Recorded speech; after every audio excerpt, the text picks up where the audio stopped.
Welcome to the Landmark Sports Show, broadcasting live to you from downtown Manhattan on a rainy Thursday afternoon here in New York City. Ant is rocking his Landmark Seniors sweatshirt. Very nice. Good job, Landmark Seniors. Great job. Nice sweatshirt. And we got a lot to talk about today. That's right. And I'm battling a cold, so not cool. Not cool. A lot of colds going around here. Yeah. And stay clean, stay safe, stay healthy out there. Yeah, definitely, for sure. All right, we got UFC stuff to talk. We're going to talk a little NBA and, of course, NFL playoffs. We're going to make a Super Bowl prediction just in case we're not on next week. We're going to try our best, but just in case, we don't want to miss out making a prediction. That's right. But we're going to lead off with UFC and big fight. First ESPN card on Saturday night. Woo, boy. We had TJ Dillashaw versus Henry Cejudo for the UFC flyweight title. TJ was the favorite to beat champion Henry Cejudo. Mm-hmm. And Henry Cejudo just needed only 31 seconds to finish TJ Dillashaw by TKO to retain the UFC flyweight title. So this was unexpected for a lot of people, but not you, right, Ant? Because I said Henry was going to win the fight because, I'm being honest, TJ looked terrible at the weigh-ins. He looked way too skinny. Yeah, and I were talking before this. We were saying that I thought, I don't know much about them, but I thought, wow, Dillashaw looks really skinny. It didn't stop me from picking him because, I'm not good at picking things. But yeah, maybe cut a little bit too much weight for this. Yeah, exactly. A lot of people are talking about how this was controversial because a lot of people thought the referee stopped it way too early. Yeah, including Dillashaw, right? Oh, Dillashaw was mad, more than anybody. But I looked at it. That was a very good stoppage. You think so? Oh yeah, very good stoppage. Like TJ was not defending himself anymore. Yeah, at that point the ref's got to protect these guys. Exactly. So I think the ref made a great call and stopped the fight when he did. What's the next step for Cejudo? Cejudo. He should fight Joseph Benavidez next in a rematch. And that would be for the belt? Yeah, that'd be pretty much for the belt. Rude interruptions. Phone. But so that would be for the belt because now he has the belt at flyweight. Mm-hmm. Dillashaw still has it though at the next weight class up. Yeah, he still has the bantamweight title. Now, do you think that? Say his name again. Cejudo. You think Cejudo will want to go up and fight Dillashaw? He wants to. Yeah. Yeah, he wants to. And do you think he'd have a shot or no? I mean, at 135, I think TJ would win. Yeah. Because that's his natural weight class. Right. And then with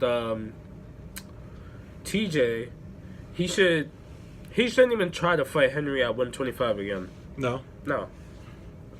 Like, he lost at 125. Now try to fight each other at 135 or just defend your belts. Mm-hmm. And I think TJ right now, I think the next step for TJ is to fight the winner of Rafael Assunção, Marlon Moraes, who are fighting each other next weekend. So you think the winner of that one should get a shot at the belt then? Oh, definitely, especially if Rafael Assunção wins. Okay. Yeah. So, in general, let's get to the other fights first, and I want to ask you a couple questions about ESPN's first card. What about the Cerrone one? Donald Cowboy Cerrone just keeps breaking his own record for the most UFC wins. He had 22 now? Now he has 22. That's amazing. Oh, definitely. To fight that long and that often and get that many wins? Yeah. And then he also now just broke the record for the most knockouts in UFC history with 16 after he defeated Alexander Hernandez by a second round KO. So I think he's a guy that doesn't get talked about a ton considering how good he is, right? I mean, is he one of the best UFC fighters in history? Oh, yeah, for sure. But do you think he gets mentioned with some of those other guys, like Jose Aldo and some of those other guys? No, because he was never champion. He was never champion. All those wins, he was never champ? Yeah, he was never a champion. Wow. Who was preventing him from being champ? I mean, he kind of choked in, like, the super huge fights. Like, in his one opportunity at the UFC lightweight title, he got knocked out in a little over a minute. By who? Rafael dos Anjos. Okay. It's kind of like the Andy Reid of UFC. Lots of wins, but can't win the big one.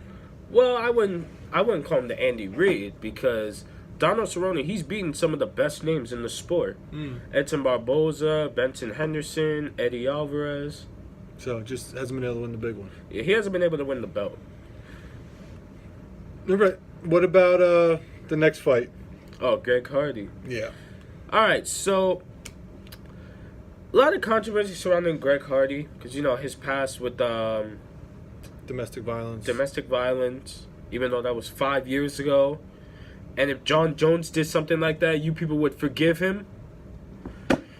Anyway, so a lot of people didn't like the fact that he was the co-main event. Honestly, I agree. He should not have been in the co-main event. But his UFC debut ended in a disqualification loss when he needed Alan Crowder in the second round while Alan was on the ground. So my opinion was that he should have known better. Even though he's fairly new to the fight game, that's a fairly easy rule. If somebody's down, you can't knee them in the face. Well, I mean, in moments like that, yeah, he's a rookie, and it's probably just in the heat of the moment.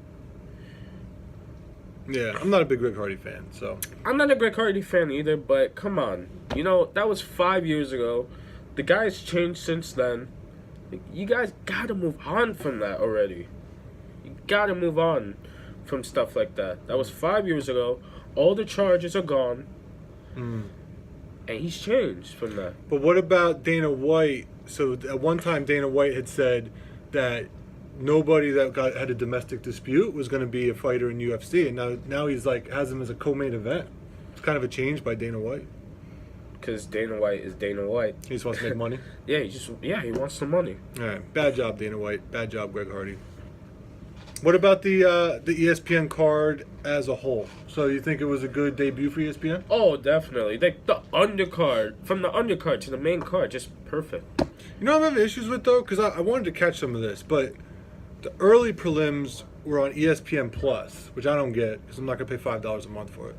Then the middle round, the middle fights were on ESPN, and then the main events were on ESPN Plus again. So I don't know. I don't know about that as a model. How many people are really investing in ESPN Plus? Do you have ESPN Plus? No, I don't have ESPN Plus, but apparently after this weekend, ESPN Plus just got 500,000, over 500,000 new subscribers. Oh, so they got a big bump from people wanting to watch the fight? I think it was 568,000 new subscribers. Okay, good for them. I mean, if there's enough people out there that want to see UFC, they'll pay $5 a month.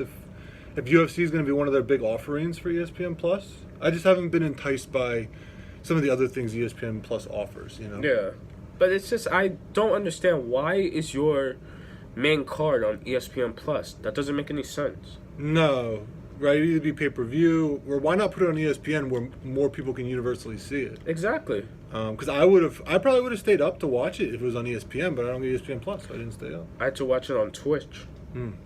So, I don't know. It'll be interesting to see. ESPN is very good at promoting things, so we'll see if UFC becomes even bigger now that they're involved with ESPN and how that changes things. Yeah, exactly. I got a couple announcements. That's right. 2 fight announcements. First one is going to be a 5-round welterweight fight between former 2-time welterweight title challenger Stephen Wonderboy Thompson and making his welterweight debut, Stephen Thompson will be fighting the former UFC lightweight champion Anthony Showtime Pettis. Okay, good fight. That is a good fight. No, it's not for a belt, though, right? No, it's not for a belt. Okay, but it should be good. Yeah, it's going to be a very good fight. Is Pettis fighting up? Yeah, he's going up. How do you think he's going to handle that? I think he'll be fine. Yeah? Yeah. We won't make any predictions yet, right? Nah. When's this going to be? I think in March. Okay, so we got time. Yeah. The second fight that is announced, this fight is actually going to be in Philadelphia. Okay. And going to be on ESPN. All right. It is going to be a lightweight fight between Edson Barboza and Justin the Highlight Gaethje. Okay. Oh my God, I'm so excited for this fight. This is fight of the year already. You think? Fight of the year already. Also not a belt fight, though, right? Who's the lightweight champ right now? Khabib. Winner of this get a shot at Khabib? No. No? No, they have to be the top 3. Okay. You just like the way these guys are matched up. Oh my God! I don't even know who's gonna win this fight. Thank God this fight isn't until March. So we got plenty of time to think about it. Oh yeah, plenty. Any other updates with UFC? John Jones. Yeah, your boy. I feel like we talk about John Jones a lot here, but let's let everybody know what happened. John Jones tests positive again for the same substance that has been in his body since the Cormier fight, UFC 214. And now, the California State Athletic Commission is saying they are not going to punish Jones for this one. This is just disgusting. Yeah, just more of the same from Jones. I mean, this is what we come to expect. Yeah, exactly. And I knew he was going to test positive again. Yeah. Like, this is ridiculous, you know? It's like, come on. Does this guy not ever learn? And then he gets away with this. Yeah, it's unfortunate. But, you know, I feel like maybe the best thing we can do is not give him the time and attention that he wants, you know? Yeah. So, but, yeah. Like I said, I really hope he gets knocked out soon.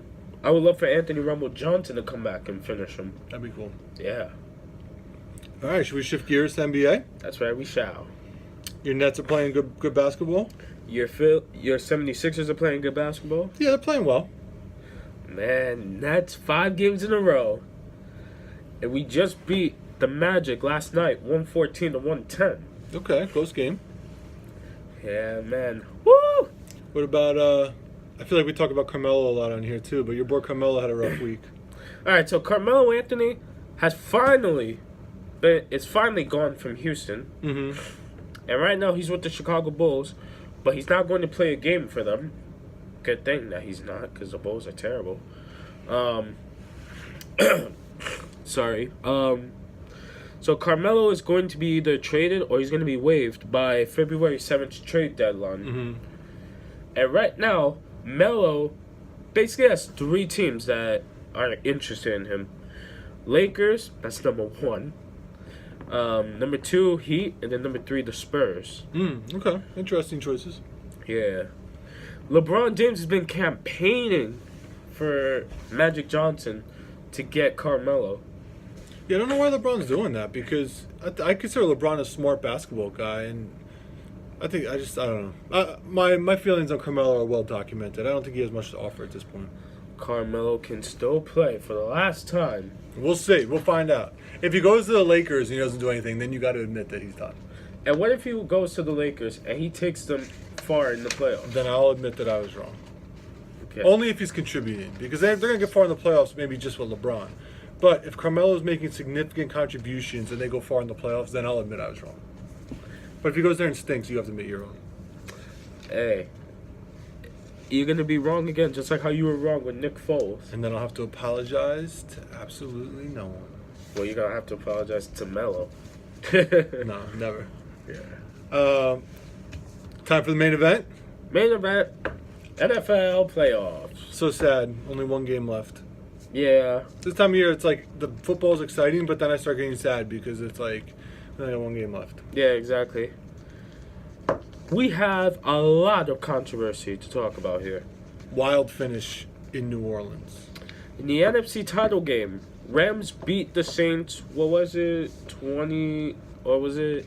I forget. They beat them by a field goal. 27-24? Yeah. No, 26-23. Yeah.